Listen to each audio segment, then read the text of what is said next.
Welcome to senior online study.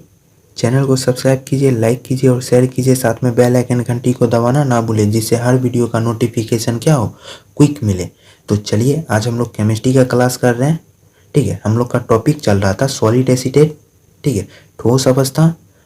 Next class में बता दिया गया था। आज हम लोग पढ़ेंगे एससीसी का संकुलन क्षमता।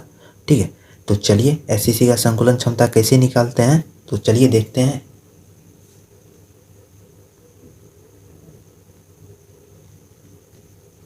सी, ठीक है, एस सी सी। ठीक है, तो एससीसी का संकुलन क्षमता निकालने से पहले त्रिज्या मालूम होना चाहिए। ठीक है, तो पहले त्रिज्या निकालेंगे, उसके बाद क्या करेंगे, संकुलन क्षमता निकालेंगे। ठीक है, तो जिसके कारण क्या हो, दिक्कत ना हो। ठीक है, आगे त्रिज्या का मान पुट करना पड़ेगा, जिसके लिए क्या करना पड़ेगा, एससीसी का त्रिज्या का मान निकालना जरूरी है। तो पहले चलिए त्रिज्या देख लेते हैं एससीसी का। यहाँ लिख देते हैं त्रिज्या। ठीक है, आप लोग कंफ्यूजन नहीं कीजिएगा, त्रिज्या। ठीक है, एससीसी का त्रिज्या निकाल रहे हैं पहले। ठीक है, तो चलिए देखते हैं। एक घनाभ बनाते हैं।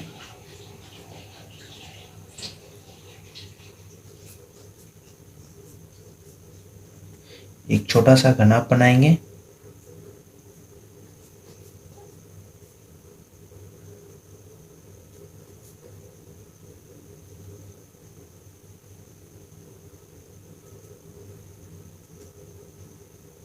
ठीक है, तो नामकरण पहले कर लेते हैं। इसे मानते हैं ए बी सी, ये मेरा हो गया टी, ये हो गया ई, ये हो गया एफ। ठीक है, एफ जी एच। यहाँ तक किन्हीं को दिक्कत नहीं है ना। अब देखिए एससीसी का डिफिनेशन क्या था, जिस इकाई सेल में कण, आयन, परमाणु, अणु भुजाओं के किस पे उपस्थित हो, मिलन बिंदु पे उपस्थित हो, उसे क्या कहते हैं, एससीसी कहते हैं। तो क्या करना है हमें, त्रिज्या यानी परमाणु की त्रिज्या को क्या करना है, मिलन बिंदु पे क्या करना है, व्यवस्थित करना है ना। तो देखिए मिलन बिंदु पे व्यवस्थित कर रहे हैं। ठीक है, तो देखिए मिलन बिंदु पे देखिए व्यवस्थित कैसे होंगे।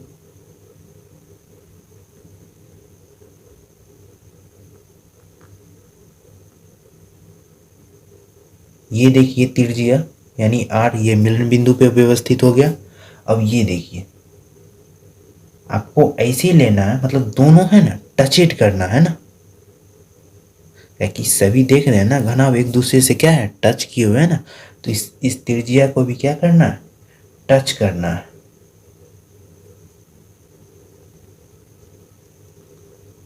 ठीक है, देख लिए त्रिज्या। और साथ में डी और सी, ये क्या है, भुजा की सरल रेखाएं हैं। ठीक है, धनायन है। तो यहां से यहां तक की दूरी स्मॉल ए मानते हैं। ठीक है, स्मॉल ए मानते हैं। तो चलिए देखते हैं हम लोग कैसे निकालेंगे। पहले इस फिगर के बारे में दो शब्द वर्णन कर देते हैं। देखिए फिगर के बारे में क्या किए हैं, वर्णन कर दिए हैं। ए भुजा की एक सरल धनायन एक इकाई है, ए डी और सी।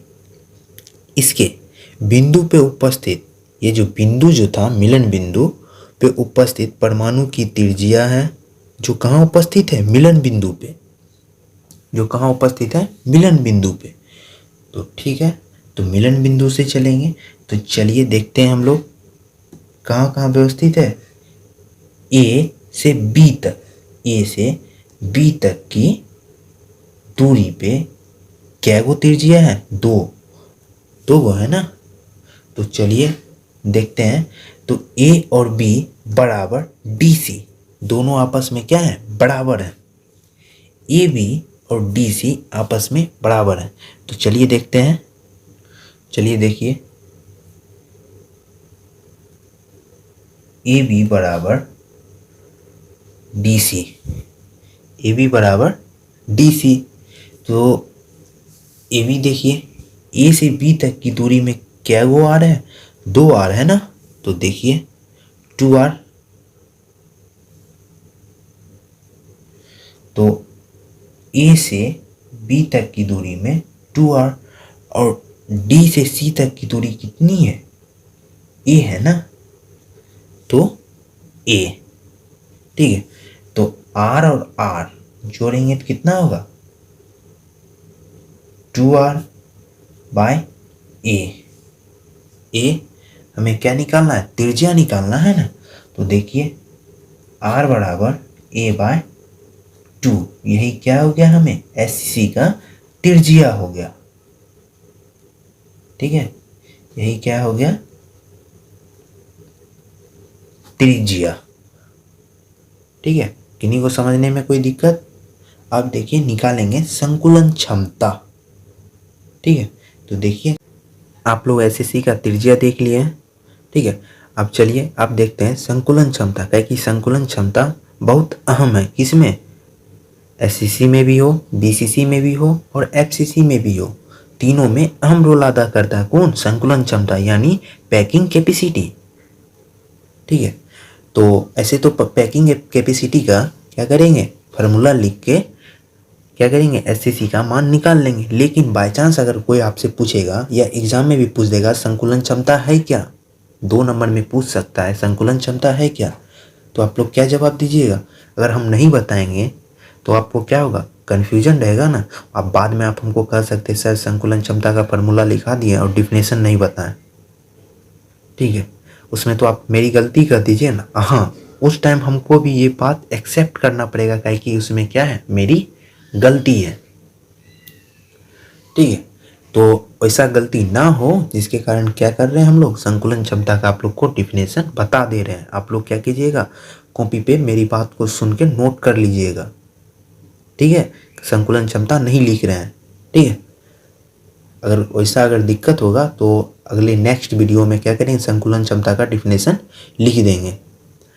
ठीक है, तो चलिए संकुलन क्षमता का डिफिनेशन आप लोग हेडिंग बना लीजिएगा। पैकिंग कैपेसिटी का हिंदी होता है संकुलन क्षमता।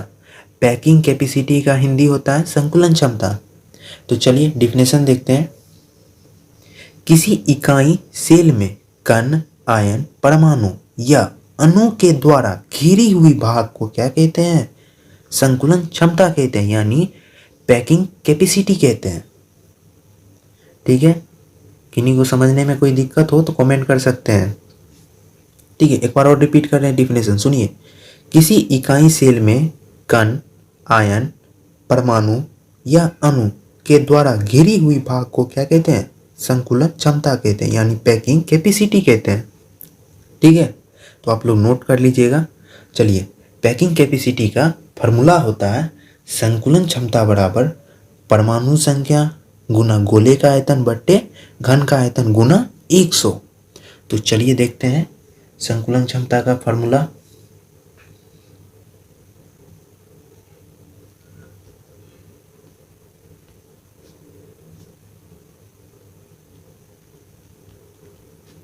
संकुलन क्षमता बराबर होता है, ठीक है,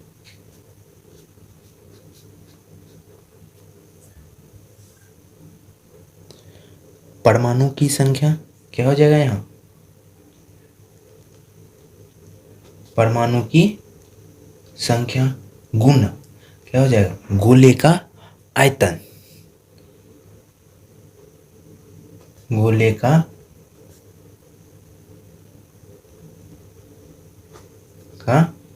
आयतन। ठीक है,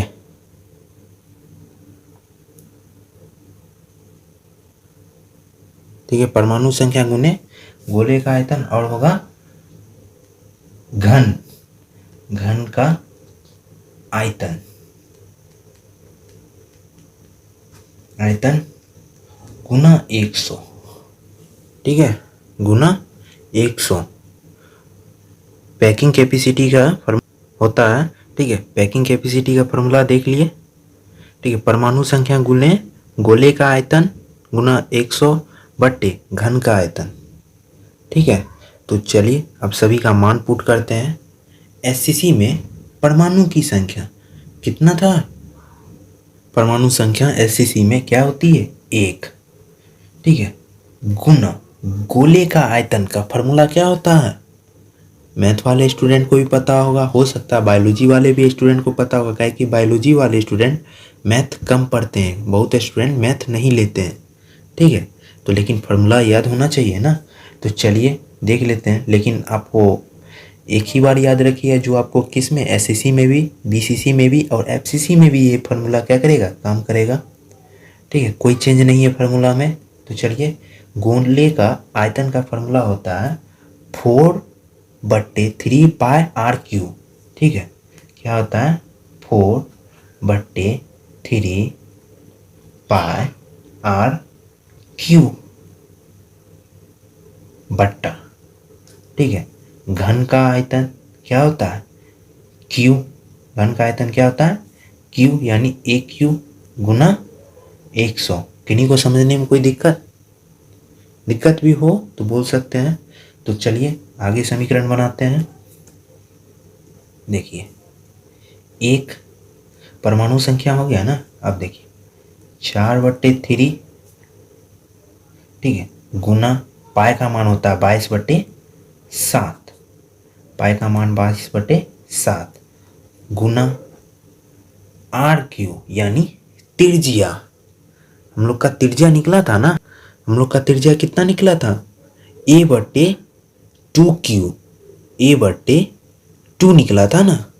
क्यू तो ये हो गया ना, आर पे क्यू, तो आर का मान कितना निकला था, a/2 का क्या हो जाएगा क्यू बट्टा क्या हो जाएगा घन का क्यू गुना 100। इन्हीं को समझने में कोई दिक्कत? अब चलिए, अब सबको क्या करते हैं, एक सोलियत की तरह बैठा देते हैं। ये 1 गुना 4 गुना 22/AQ, जो क्या हो, AQ काटने में सोलियत हो, ठीक है। अब चलिए, नीचे में क्या हो जाएगा 3 गुना 7, ठीक है, गुना 2 का भी क्या होगा क्यू होगा ना, क्या कि इस पे क्या है क्यू है ना, तो यहाँ पे क्या होगा 2 का क्यू गुना, और ए क्यू नीचे वाला है ना, क्या कि ऊपर वाला ए क्यू तो ऊपर में है, ठीक, तो क्या होगा नीचे ए क्यू गुना क्या होगा 100 गुना 100, ठीक है। यहाँ तक किन्हीं को समझने में कोई दिक्कत नहीं ना। चलिए समीकरण आगे बनाते हैं, यानी आगे बढ़ाते हैं समीकरण को। चलिए, इस एक को 4 से क्या करते हैं, गुना कर देते हैं। 4 गुना 22 गुना AQ बट्टे 3 गुना 7 गुना 2 का क्यू कितना होता है 8, 2 का क्या कर देंगे क्यू, कितना होगा 8। अब देखिए AQ, इस 100 को यहाँ क्या करते हैं ऊपर में कर देते हैं, ठीक है। अब सहूलियत हो गया निकालने में। अब देखिए, तो काटिए, 4 दूनी 8, 11 दूनी 22, 4 दूनी 8, 11 दूनी 22, 2 दूनी 4, 2 दूनी 4, 2 दूनी 4, ठीक है। ये 2 यहाँ नहीं होगा ना, कहीं 2 कट गया ना। तो अब देखिए 11 नीचे बच गया 3 गुना 7, 2 दूनी 4, देखिए एक बार और सुनिए, 4 दूनी 8, 11 दूनी 22 कट गया, 2 दूनी 4, ये भी 2 और ये 2 कट गया 4। अब देखिए 11, ठीक है, अब ऊपर में क्या बच गया AQ और AQ कैंसिल, AQ क्या हो गया कैंसिल हो गया। अगर चाहते तो ऊपर में भी काट सकते थे, AQ क्या किए एक ही बार क्या किए काट दिए हैं। अब देखिए क्या करेंगे, गुना कर देंगे, वहाँ पे स्पेस नहीं था, हम लोग का क्या निकल रहा था पूरा काटने के बाद क्या निकला था 11 गुना 100 बचा था, और नीचे में क्या था 3 गुना 7 कितना हो जाएगा 21, 3 गुना 7 क्या हो जाएगा 21।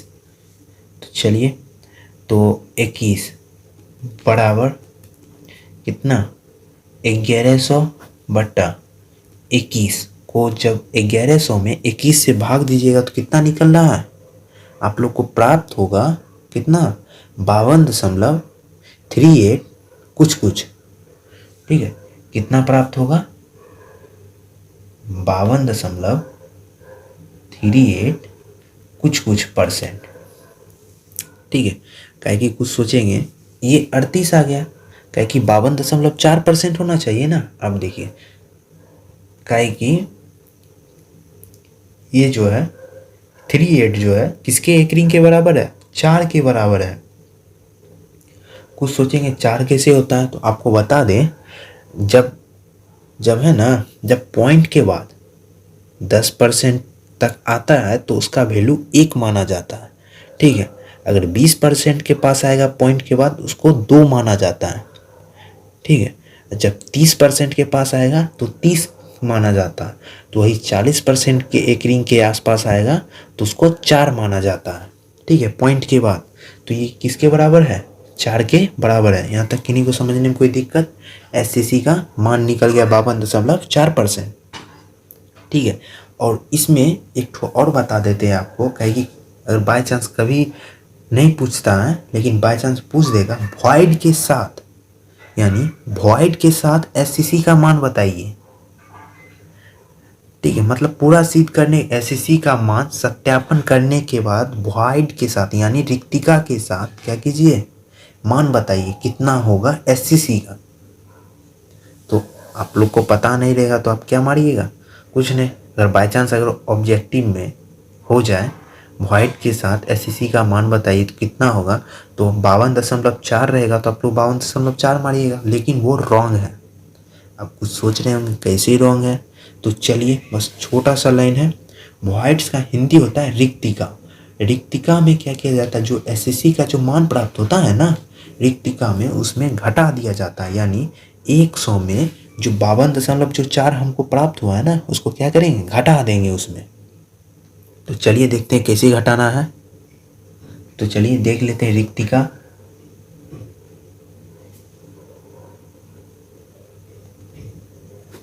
रिक्तिका का हिंदी होता है, यानी इंग्लिश होता है वॉइड्स।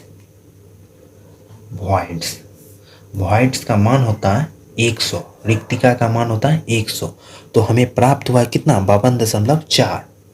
ठीक है, तो हम क्या करेंगे, माइनस 52.4। तो 100 में से 52.4 को घटाने के बाद मान कितना आएगा, तो घटा के देखिए मान कितना आ रहा है। ठीक है, मान आएगा आप लोगों को कितना 47.6%। ठीक है, 47.6% SCC का, यानी वॉइड्स में, यानी रिक्तिका में। ठीक है, किन्हीं को समझने में कोई दिक्कत हो तो वह कमेंट कर सकते हैं। SCC में क्या क्या चीज़ निकालना पड़ा, पहले त्रिज्या निकाले, उसके बाद संकुलन क्षमता से क्या हुआ, SCC का मान प्राप्त हो गया 52.4। ठीक है, उसके बाद अगर वॉइड्स के साथ पूछ देगा एग्जाम में तो उसका भी निकाल लेंगे। बस 100 में सभी मान को क्या करेंगे, जो संकुलन क्षमता निकलेगा उसको उसमें घटा देंगे। ठीक है, बस इतना ही सा करना था, कुछ ज़्यादा प्रोसेस ही नहीं है। अब नेक्स्ट डे हम लोग निकालेंगे BCC। ठीक है, यानी पिंड केंद्रक सेल का निकाल लेंगे BCC का। ठीक है, उसमें भी वही करना पड़ेगा, पहले त्रिज्या संकुलन क्षमता लगाएंगे फिर वॉइड्स लगाएंगे। ठीक है, क्या कि SCC जो समझ जाएगा उनको BCC में दिक्कत नहीं होगा और FCC में नहीं होगा। ठीक है, तो चलिए आज यहीं तक रहने देते हैं। ठीक है, मन से तैयारी कीजिए तभी मार्क्स उठा पाइएगा। और साथ में आप लोगों से बस छोटा सा गुजारिश है कि चैनल पे ज़्यादा से ज़्यादा क्या कीजिए, स्टूडेंट को जोड़ने का प्रयास कीजिए। अगर जितना अधिक से अधिक स्टूडेंट जुड़ेंगे ना तो हम भी चाहेंगे जल्द से जल्द क्या हो, आपका सिलेबस कंप्लीट हो जाए। ठीक है, तो वो आप लोगों पे डिपेंड करता है। आप लोग चाहते हैं कि अगर इसी वर्ष में आप लोग का सिलेबस कंप्लीट हो जाए तो बस आप लोगों से छोटा सा गुजारिश है, अधिक से अधिक स्टूडेंट को क्या कीजिए, जोड़ने का प्रयास कीजिए सीनियर ऑनलाइन स्टडी से। ठीक है, तो चलिए आज यहीं तक। ठीक है, बाय बाय।